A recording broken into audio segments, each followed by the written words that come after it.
scroll the fuck on, see if I care. But if you do hang around, it is going to get a bit abstract, a little bit zen, I might even say. Quick question for you. How did you sleep last night? Let's get in a little bit more forensically.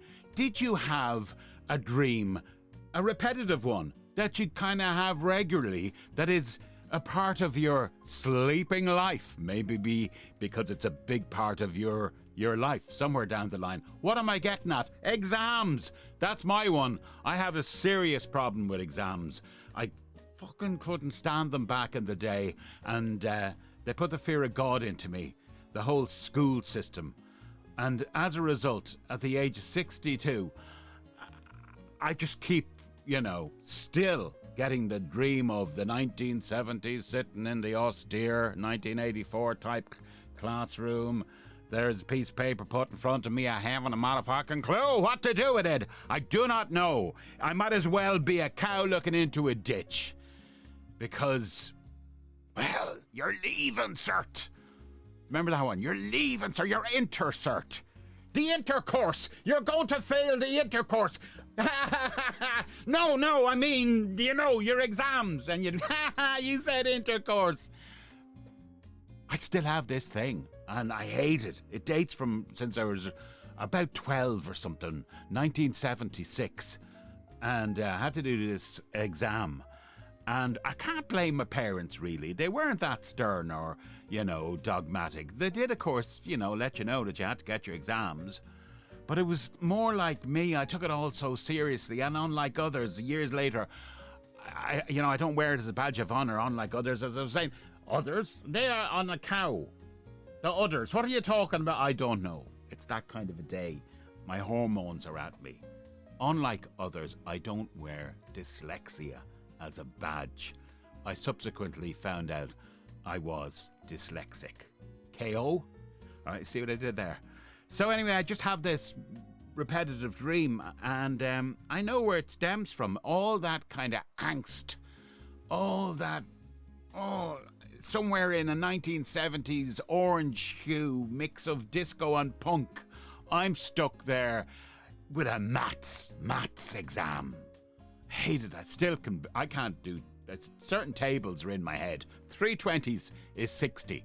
But if you ask me what 480s are or something, I probably wouldn't know. Would I? No, 1212s, 144. I think that's right, isn't it? Anyway, I fucking used to shit a brick every time I had maths. And to make it worse, I had these two goddamn sadists in that part of my life, right? One was this big Galwegian with a head like a bag full of maggots. The Master Burke. He had all these rotten, stumpy fucking teeth, 6'3", standing on a stool. Short brown curly teeth, and I can still see his big fucking bone dome. And in between chastising us physically, he would be betting. He had his thing, a betting sheet, and his desk was raised on a kind of dais thing or a platform, so it made him look more imposing than he was. But he was a big fucker, and he'd beat you around the classroom if you didn't know stuff. Now, to a lot of people that might seem entertaining, but when you're in the maelstrom of it, the eye of the storm, should I say, it was a maelstrom. I told you it's going to be abstract. Oh, he'd call you up to the board. You'd be there in your shivering shorts. What's that? Tell me what that equation is. I don't know, master. You'd get walloped around the head, kneed up the bum, and in the style of Mother Brown as well. Knees up, Mother Brown, except it would be up your bum. You get rumped around. And he'd use your face as the cleaner for the board as well, or the glontor as it was known in Irish. So I had him to contend with. So he fucked me up. Oh boy. Oh no, he was just for starters.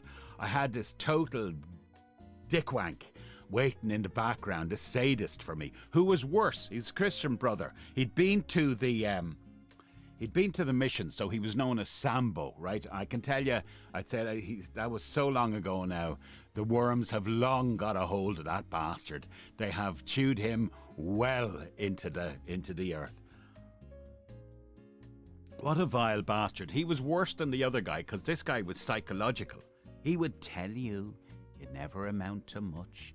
The day you get a sum right, there'll be, I always remember him saying this to me, there'll be 3 blue moons. And he was just, he was worse. He was more damaging. The other guy was terrible. How many sacraments are there? I don't know. There's 7 sacraments. I mean, what were they inflicting on us back in the day, you know? What were they doing to us? You know, essentially, here's the deal. Here's some information I'm going to impart it to you. If you don't understand that information, I therefore am now entitled to inflict a certain degree of physical pain upon your person. That was the deal. That was it, basically. Meanwhile, back on the ranch, the other bastard, the Christian brother guy, right? So he had me so terrified that that he decided to have one of his maths exams. And I decided I wasn't going to hang around. I can tell you exactly when this was. 50 years ago. June the 11th, 1975. I can still see myself. He forced me to mitch off school. Well, I ended up mitching off school because now mitching, some of you would know, is bonking off, dodging school, whatever the term is these days. I was absent by desire. So I was a good kid now. I was one of these that wouldn't break the rules, wouldn't be vandalising stuff and all the rest of it. I just wanted to just get on with my life. And my not yet developed fucking character was putting up with this shite. So he had his exam and I decided I was going to go on the bunk. Never did it before, and I don't think I ever did it after that. And I ended up in Stephen's Green with my school bag, right? I had school bag, and I was convinced every jug-eared, farm-eared Garda was looking out for me, you know. And I remember being up in this little hillock that's there. It's still there, I'm sure, kind of hiding out. And then I came down, and God love me, I got me mother a birthday card. June the 11th. I got her a birthday card, and I sat down with a satchel. I can still see it there in Stephen's Green. And I wrote her, you know, happy birthday from your son, Mark, Dad, or whatever it was. If she'd have only known, like the circumstances, I was going to say circumstances, you know, that I wrote that under, she would have been very, very surprised that her beloved was actually off school that day. Anyway, I came in on Monday morning. Your man is there. Of course, the dandruff and the yellowed skin looking at me. And he says, hey, oh, Mark, hi. And so, hello, brother. Braher, we'd say, because it was an Irish-speaking school.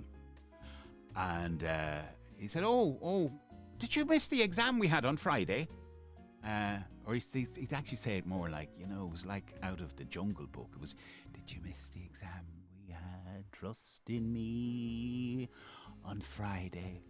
And I said, oh, yes. And I made up some cock and bull excuse about getting fitted for a communion suit. I said, oh, that's good to hear, Mark. I hope it fitted you well. But also what will fit you well is this exam, because I know you missed it and I know you wanted to do it. So we kept it for you. It was almost like we told your fucking exam has been kept in an oven for you. You know, we had it. It's all right. It's in the oven. You know, it's all right. We kept it on ice. We kept it on ice for you, Mark. So he said, okay, all the other boys have been done and marked, but sure, we'll, you know, if you want to be an exception, well, I kept it for you anyway. So, but it wasn't that he just kept it for me, right? He made a big deal of it. He took my desk and he lugged it a good 15, 20 feet ahead of the class. So there was me, being made an example of, and sat down, and he took out his like A4 sheet of shite and placed it in front of me. He said, go ahead now and do that exam, won't you? And sure, I might as well. I've been looking at the Greek alphabet. Is it any wonder I have these frickin' flashback exams in me head at night? I'm just a very disturbed person.